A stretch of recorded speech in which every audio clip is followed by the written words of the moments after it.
جو اپنے ماں باپ کے ساتھ اچھا سلوک نہیں کر سکتا وہ دنیا کا کبھی اچھا انسان نہیں ہو سکتا. بے شک بے شک. وہ نمازی ہو، روزے دار ہو، یہ ہو، کچھ بھی ہو، کچھ نہیں ہو سکتا وہ.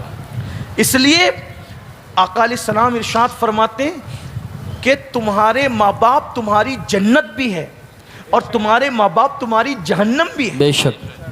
بہت اچھی بات میرے بزرگ نے کہی تھی کہ لوگ ہم لوگوں کے ہاتھ چومنے کے لیے دوڑتے ہیں، تو ہمارے ہاتھ چومنے کے لیے دوڑتے ہو، جی جی. اپنے ماں باپ کے ہاتھ بھی اتنے شوق سے چومتے ہو؟ کیا بات ہے، واہ واہ واہ، سبحان اللہ سبحان اللہ. کیا کہنے ہیں. بتائیں تو واہ واہ واہ. ترجیحات کہاں گئی؟ جواب نہیں ماشاءاللہ. کہاں گئی ترجیحات؟ اور اگر ماں باپ کے ہاتھ نہیں چومتے، کچھ لوگوں کو برا لگتا ہے کہ آپ پیر کی، واللہ میں پیر کی مخالفت میں نہیں کہہ رہا ہوں، میں ماں باپ کی حمایت میں کہہ رہا ہوں. ہم خود اپنے مشائخ کے ہاتھ بھی چومتے، پیر بھی چومتے، لیکن آپ سے کہتا ہوں اگر ماں باپ کے ہاتھ نہیں چومتے تو پیروں کے ہاتھ چومنا تمہیں فائدہ نہیں دے سکتا.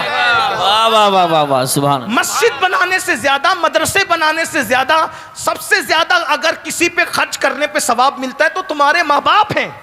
ان سے زیادہ خرچ کرنا، ان کے اوپر خرچ کرنے سے زیادہ ثواب پہ نہیں. میرے آقا فرماتے ہیں اگر تم اپنی عمر کو لمبی کرنا چاہتے ہو تو اپنے ماں باپ کے ساتھ اور رشتہ داروں کے ساتھ حسن سلوک کرو. آقا ارشاد فرماتے ہیں کسی بندے کی عمر صرف 3 دن بچتی ہے، صرف تین سال بچتی ہے. حضرت امام فقی عبداللہ سمرقندی لکھتے ہیں کسی بندے کی عمر صرف 3 سال بچتی ہے، 3 سال، اور اللہ 3 سال سے اس کی عمر کو 30 سال تک بڑھا دیتا ہے. تو صحابہ کرام نے عرض کی یا رسول اللہ یہ اچانک 3 سال کی عمر 30 سال کیسے بڑھ جاتی ہے؟ تو آقا فرماتے ہیں جب بندہ اپنے رشتہ داروں کے ساتھ حسن سلوک کرتا ہے تو اس کی برکت سے اللہ 3 سال کو 30 سال میں بڑھا دیتا ہے.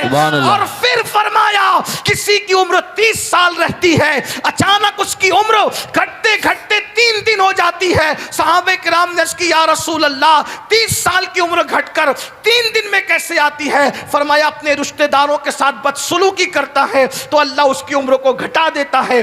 جلدی مرنا چاہتے ہو تو جیسے چاہو جیو، ذلت کی موت مرنا چاہتے ہو تو جیسے چاہو جیو، اور اگر عزت سے مرنا چاہتے ہو، عمر لمبی چاہتے ہو، دولت میں برکت چاہتے ہو، آقا فرماتے ہیں جو ہر نماز کے بعد اپنے ماں باپ کے لیے دعا کرتا ہے اللہ اس کے مال میں اضافہ کرتا ہے، مال میں برکت عطا کرتا ہے. صرف دعا کرنے پر یہ ہے تو جو اپنے ماں باپ پہ مال خرچ کرے اللہ اس کو کیا شان عطا کرے گا. اس لیے ماں باپ کی خدمت کرو، ماں باپ کی عظمت جانو، ماں باپ کے ساتھ اس پہ سلوک کرو.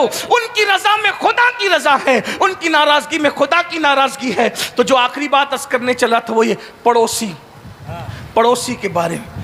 پڑوسی مطلب کیا؟ جو بازو میں رہتا ہے وہ نہیں، 40 گھر دائیں سے، 40 گھر بائیں سے، 40 آگے 40 پیچھے، یہ سب پڑوسی ہے اپنے. بے شک بے شک بے شک. ہماری جماعت کے ایک بہت بڑے مفکر بزرگ نے بہت پیاری بات کہی کہ جب اتنے پڑوسی ہیں تو اتنے لوگ پڑوسی بن گئے، 40 40 80 80 80 160 لوگ پڑوسی ہو گئے. تو اس میں تو پورا محلہ ہو گیا نا، 160 گھر میں پورا محلہ ہو گیا. تو اب ہمارا پڑوسی تو یہ بن گئے، لیکن چونکہ یہ ہمارا محلہ ہے تو بازو کا محلہ ہمارا پڑوسی محلہ ہو گیا.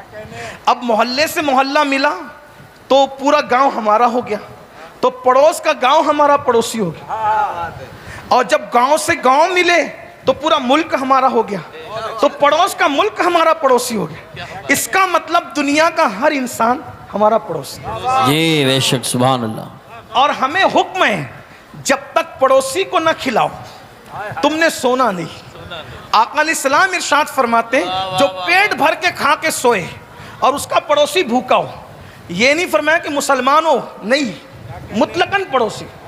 دیکھیں تو صحیح، میں آپ سے یہی کہنا چاہتا ہوں دنیا کو نفرت کی بولی بولنے دو، آپ محبت کی بولی بولو. سبحان اللہ. نفرتیں اور محبتیں جب لڑتی ہیں تو نفرتیں ہار جاتی ہیں، محبتیں جیت جاتی ہیں. سبحان اللہ سبحان اللہ. جیت ہمیشہ محبت کی ہوئی ہے، اس لیے آؤ محبت کا پیغام عام کریں. اور ہمارے آقا علیہ السلام نے محبتوں سے دل جیتے ہیں، انہوں نے تلواروں سے نہیں محبتوں سے دل جیتے. تو بہت خوبصورت سا ایک واقعہ میری نگاہوں کے سامنے آ رہا ہے، وہ پیش کر کے بات ختم کروں، لیکن اس امید پر کہ آپ عمل کریں گے انشاءاللہ۔ انشاءاللہ۔ تو کھلاؤ، پڑوسیوں کو کھلاؤ، ان کی ضرورت کا خیال کرو۔ اب یہ ایک مسئلہ لوگ کہتے ہیں حضرات ہم تو چلو اس کے ساتھ اچھا سلوک کر رہے ہیں، وہ بدمعاشی کر رہا ہے تو کیا کریں؟ ہم نے کہا ہمیں حکم ہے وہ جو بھی کرے آپ کو اچھا سلوک کرنا۔ بھائی اچھے کے مقابلے میں اچھا کیا تو آپ نے بدلہ دیا، لیکن برے کے مقابلے میں اچھا کیا تو اچھا سلوک ہے نا۔ تو آئیے پڑوسی کا معاملہ ہمارے حضور کے یہاں کیا تھا اس کو سن لیں۔ ایک مرتبہ حضور علیہ السلام نے سوچا، آقا نے سوچا کہ آج رات بڑی فرصت ہے، میں تھوڑا اس روایت کو اپنے الفاظ کے جامع میں کچھ شرح کے ساتھ بیان کر رہا ہوں تاکہ بچوں کو بھی سمجھ میں آ جائے، بہنوں کو بھی سمجھ میں آ جائے۔ آقا علیہ السلام نے سوچا آج فرصت ہے، آج مصروفیت بظاہر جو عام طور پہ حضور علیہ السلام کو رہتی تھی وہ نہیں ہے، تو حضور نے سوچا آج رات میں نے بہت لمبی نماز پڑھی، فرض نماز پڑھاتے تھے تو بہت مختصر پڑھاتے، اور جب نفل پڑھتے تھے تو بہت لمبی پڑھتے تھے، کبھی کبھی پیر سوج جاتے تھے کھڑے کھڑے، اتنی لمبی لمبی۔ آج میں نے آقا سوچ رہے میں نے لمبی نماز پڑھی، اور لمبی نماز کی نیت سے حضور نے نماز شروع کی۔ جیسی نماز شروع کی کان میں پڑوس سے ایک بچے کے رونے کی آواز آئی۔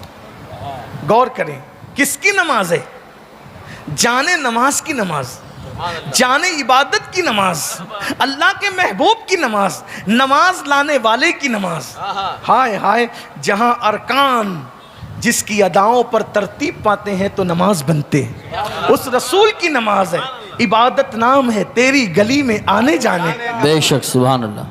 تیری سیرت تیری صورت زمانے سے نرالی ہے، تیری ہر ہر ادا پیارے دلیل بے مثالی۔ ہلدوانی والوں سبحان اللہ۔ پھر کیا ہوا؟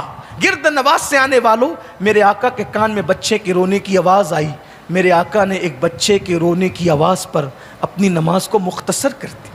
اللہ کے رسول نے نماز مختصر کی ایک بچے کے رونے کی آواز پر، اور جب نماز مختصر کر لی تو حضور علیہ الصلاۃ والتسلیم جہاں سے آواز آ رہی تھی اس آواز پر چلتے چلتے گئے، تو دروازے پہ رکے تو کیا دیکھا کہ وہ دروازہ کسی مسلمان کا دروازہ نہیں بلکہ ایک یہودی کا دروازہ، اور وہ بھی یہودی بالکل کٹر وادی انسان جو حضور کی مخالفت میں آگے آگے رہتا، حضور کی مخالفت میں وہ اس کی بیوی آ گیا۔ حضور علیہ السلام نے دروازے پہ دستک دی، اندر سے آواز آئی کون؟ میرے کریم آقا نے فرمایا میں محمد ہوں صلی اللہ علیہ وآلہ وسلم، صلی اللہ محمد صلی اللہ علیہ وآلہ وسلم، اتنی رات تمہیں ہمارے دروازے پہ کیا کام؟ اندر سے عورت کی آواز ہے، کیا کام؟ میرے کریم نے فرمایا تمہارا بچہ رو رہا ہے نا، میرے کریم آقا نے فرمایا تمہارا بچہ رو رہا ہے نا، اس لیے تمہارے دروازے پر اس کا رونا، اس کے رونے کی آواز مجھے لائی ہے۔ سامنے سے جواب کیا آتا ہے بتائے؟ بچہ ہمارا روتا ہے، تمہیں اتنی تکلیف کیوں ہے؟ تمہیں کیوں تکلیف؟ جواب دیکھو کتنا گندا اور برا جواب، لیکن رحمت للعالمین کی، رحمت للعالمین پہ قربان جائیں۔ فرمایا مجھے دیکھا نہیں جاتا کسی کا رونا، اور میرے اللہ کا حکم ہے کہ میں مخلوق کے ساتھ اچھا سلوک کروں۔ آقا فرماتے ہیں اللہ کا کہ اللہ نے کیا فرمایا؟ الخلق عیال اللہ، مخلوق اللہ کا کنبہ ہے، اور ایک مقام پہ فرمایا ارحموا من فی الارض وَيَرْحَمُكُمْ مَنْ فِي السَّمَاءِ، زمین والوں پہ تم رحم کرو، آسمانوں کا خالق تم پر رحم کرو۔ سبحان اللہ، ماشاءاللہ۔ جب تک تم بندوں کی مدد کرتے رہو گی اللہ تمہاری مدد کرتا رہے گا۔ اللہ اکبر۔ فرمایا مجھے کسی کا رونا دیکھا نہیں جاتا، ابھی تک تو نفرت کی بولی بول رہی تھی، لیکن جب فرمایا مجھے کسی کا رونا دیکھا نہیں جاتا، دروازہ کھول دیا۔ فرمایا کیا بات ہے، کیوں رو رہا ہے تمہارا بچہ؟ تو کہا میرے شوہر سفر میں گئے، آنے میں تاخیر ہوئی، گھر میں جتنا چھوڑ کے گئے تھے سب ختم ہو گیا، حتیٰ کہ چراغ کا تیل بھی ختم ہو گیا اور چراغ بجھ گیا ہے، اب چراغ جلتا نہیں، اندھیرے کی وجہ سے بچہ میرا رو رہا ہے۔ میرے آقا نے فرمایا رکو انتظار کرو۔ میرے آقا گھر گئے، اپنے گھر گئے، اور سراج منیر نے اپنے گھر کا چراغ نکالا۔ میرے آقا نے پڑوسی کا حق دیکھو،